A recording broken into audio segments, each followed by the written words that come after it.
part that you need to work on? For me, it was the insecurity. That was the backbone of everything that, the foundation of everything that was happening, why I had bad communication. Because I was insecure in my authority. I was insecure of what I could be. I didn't want to disrupt anything because I didn't want to lose my job based on those previous jobs I had that I hadn't dealt or healed from. And I was doing a talk with some ladies, and we were just sharing their different experiences in the workplace and toxic. And one lady said, for me, it's bitterness. I cannot forgive people who treat me badly.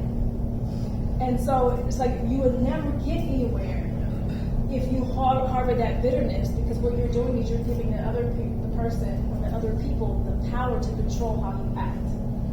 Another one is not only the conditions of your heart, but you rebuild response patterns. What I was realizing too was in these interactions with toxicity, it was like a tug of war. They say something to me, I say something back. And we're going back and forth. We're not getting anywhere if we just do a tug of war. We're going back and forth. So how are we responding? Are we acting through faith, or are we acting through our flesh?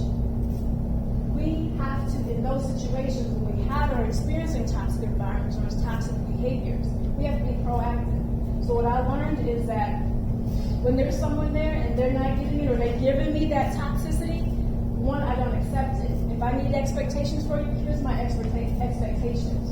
If you don't meet those expectations, I've already told you, here's my expectations. These are repercussions that happen if I don't get those expectations.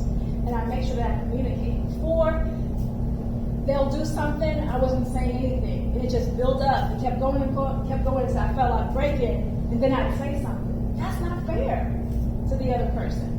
Because even though they've done something wrong, some people don't know when they're doing things wrong because they have just always done that their entire life. So in order to protect who I was and protect my peace and remain the power that I had to learn to let that know. If somebody did something I didn't like, let me tell you the first time. Hey, I didn't like that. Let me tell you why I didn't like that. And give them the chance to correct that, right?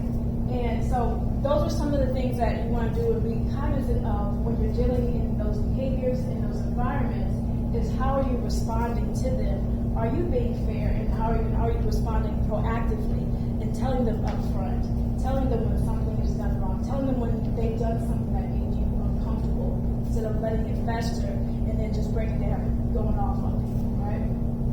And the last thing is knowing your assignment in that particular toxicity.